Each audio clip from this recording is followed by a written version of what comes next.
Hey, what's up everybody? Welcome back. Brandon again. You are watching Cycle 1, Week 2, Day 1, I think, of the BBSM. BBSM? What is BBSM, you might ask?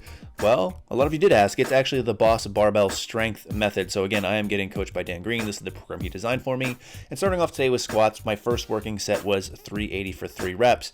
I then moved on to 3 sets of 425 for 5 reps each. Now today was a little bit different. You guys probably know I've been trying to work out more in the afternoon, and that is the case today. So this was after work, had a couple of meals in me, so I'm trying to play around with this to see if it works. The problem is, as you guys can probably notice by the mirrors there are actually people in the gym.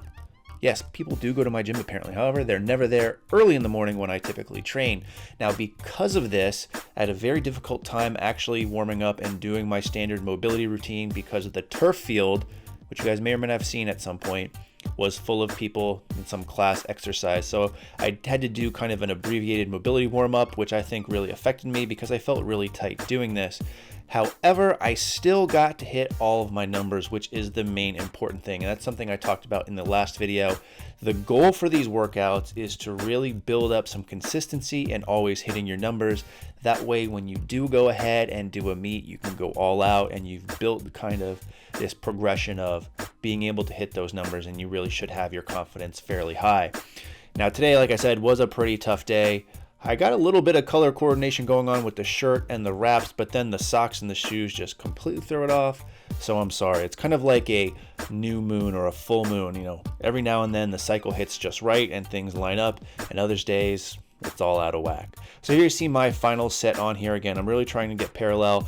Ideally, I would still like to get just a little bit lower. I think some of these are a little bit high, but I'm still happy with this progress. And as always, it always feels a lot deeper than it oftentimes looks, which hopefully is what she said, but I digress a little bit. Grinded that last one out and put this up. So after those working sets, 4 total working sets of squats, we moved on to, what do you get? More squats. In this case, going more high bar, as Dan suggests, and kind of bringing my stance in a little bit to do some pause squats. So I did 3 sets of 5 of 335. And for this, you're only seeing my first set, but these were killer. These were really, really hard for me.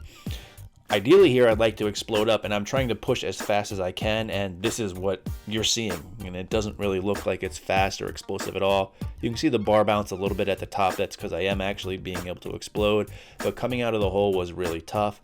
But again, this is a great assistance exercise for helping increase your overall squat and explosiveness out of the hole.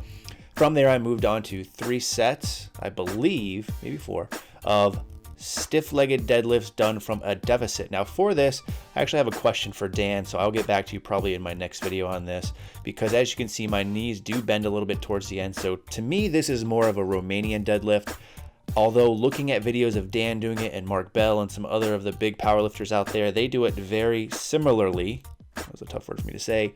To this. So this is with 295 here for 8 reps. This was my third and final set. My first set was 235, then 265, the last one of 295.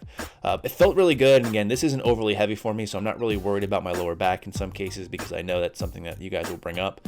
But I have that question out to Dan just to make sure that I'm doing this to his liking. I could keep my legs a lot straighter and do a true stiff-legged deadlift, but then my range of motion would be a little bit less. And I don't know if he wants me to do that or not.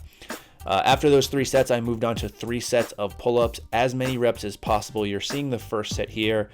I don't remember off the top of my head. Again, I'm pretty bad at that apparently, but this should have been 16 reps. My second set, after about a minute or 2 of rest, was 13, and then my third and final one was 11 reps. So I believe that's probably 1 rep more each set than this time last week. And then 3 sets of hanging leg raises. I got some momentum going here, but by this point, I was actually running a little bit late. I was supposed to go to my parents this night for dinner, which I did and was completely awesome, by the way. But I was beat from the squats, and here I was just like, you know what? I just need to get this work done, and I did it. And again, a little bit more momentum than I'd like. But 3 sets of this, 10 reps each, and that was the workout. As always, if you want to find out more, click on the link in the description box for Fitocracy so you can follow me on there if you're interested. In the meantime, thanks for watching, and stay big.